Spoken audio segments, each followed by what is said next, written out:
Vous aimez l'histoire juive ? Retrouvez Liana Gurfinkel dans Un jour notre histoire sur Studio Kalita, c'est tous les matins, pour découvrir ensemble les événements et les personnages qui ont fait notre histoire. Eliana Bokertov. Bokertov Daniel. Alors, vous allez nous parler ce matin du professeur Yigael Yadin, qui était une grande figure, on va dire, de l'État d'Israël, une figure militaire, je le disais tout à l'heure, l'un des plus grands archéologues au monde, on va dire, d'après-guerre, et également un homme politique aussi vers la fin de sa carrière. Exactement. Parlez-nous de lui. Alors, tout d'abord, je parle de lui aujourd'hui parce qu'il est décédé à cette date, donc au 28 juin en 1984. Et en Israël, tout le monde connaît son nom. Il s'agit de Yigael Yadin. Il a plusieurs rues à son nom, mais ce n'est pas pour ça qu'on connaît Yigael Yadin. D'abord, sous quelle casquette connaissez-vous Yigael Yadin, Daniel ? Alors, pour ses hauts faits au Palmar, pour son rôle en tant que chef d'état-major d'Israël, pour ses travaux d'archéologie, en particulier à Masada, ou pour ses années passées à la Knesset en tant que député ou ministre. Yigael Yadin donc, est né le 20 mars 1917 dans la ville de Jérusalem. Alors, il fait partie de cette dernière génération à naître dans la Jérusalem ottomane, puisque quelques mois plus tard, Jérusalem va devenir sous mandat britannique.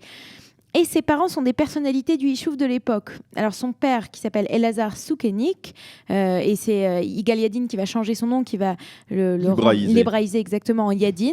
C'est un archéologue qui est déjà très connu à l'époque. Sa mère, El Chassia, est une éducatrice et activiste des droits des femmes. C'est elle qui va ouvrir la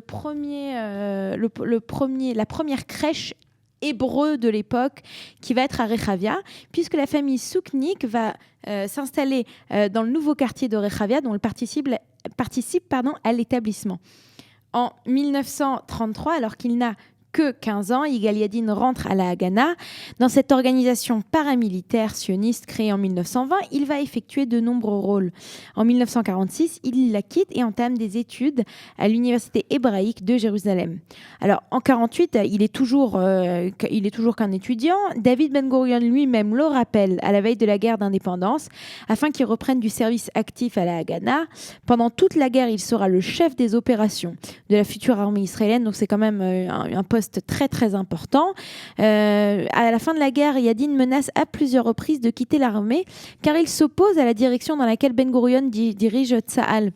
Tsahal ne doit pas devenir une branche du parti Mapai, aurait dit Yadin à l'époque.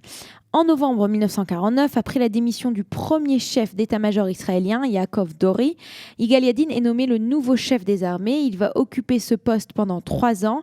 Il est très jeune à l'époque. 34 ans. 34 ans exactement, il est très jeune. Et en 1952, c'est à son tour de démissionner, puisque Yadin n'est pas d'accord avec les décisions de coupe budgétaire du Premier ministre et ministre de la Défense, qui est David Ben Gurion. Il a, en 1952, il a 35 ans, quand il finit sa carrière militaire. De nouveau dans le civil, Yadin décide de faire ce qu'il aime vraiment, et c'est de l'archéologie. Et comme son père, il se passionne pour l'étude de ces vestiges des temps passés, dont Israël regorge. Il faut dire que l'État d'Israël est tout neuf et on n'a pas vraiment fait beaucoup de recherches archéologiques jusqu'à là.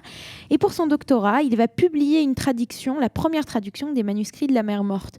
Il va d'ailleurs gagner le prix d'Israël en études juives de l'année 56 pour ce travail. C'est lui il faut préciser, c'est lui qui a découvert les manuscrits de la Mer Morte. Voilà, puisqu'en fait, à Qumran, dans la région de Qumran. Comme il était à l'armée, etc., il était très souvent dans cette région qui est la région de...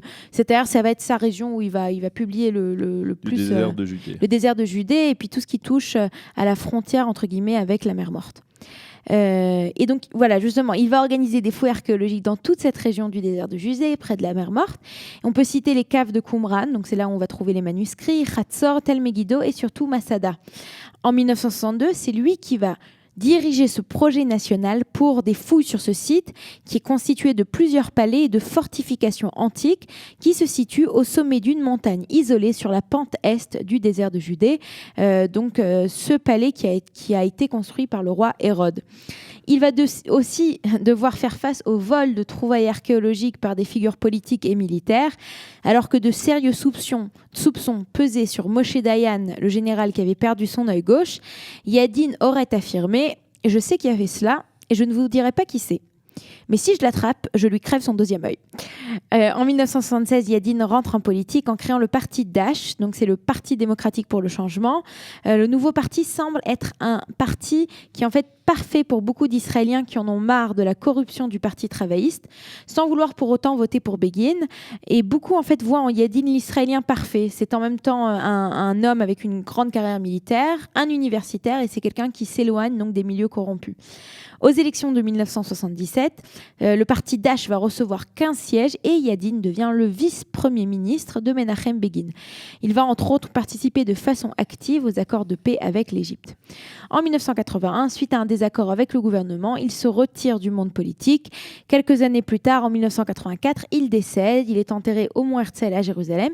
Et on peut dire qu'il va laisser comme testament une bonne demi-douzaine de livres d'archéologie qui, jusqu'à aujourd'hui, sont des références dans le domaine. Voilà. Eh bien, merci Eliana de nous avoir présenté cette grande figure d'Israël qui était le professeur Yigal Yadin, militaire, archéologue, homme politique. Homme parfait. On va dire un homme parfait, effectivement. Il est 8h20 sur studiocalita.com. Après un jingle, je vous retrouve tout de suite pour la revue de la presse et des médias israéliens de ce matin. Vous aimez l'histoire juive ? Retrouvez Liana Gurfinkel dans Un jour notre histoire sur Studio Kalita, c'est tous les matins, pour découvrir ensemble les événements et les personnages qui ont fait notre histoire.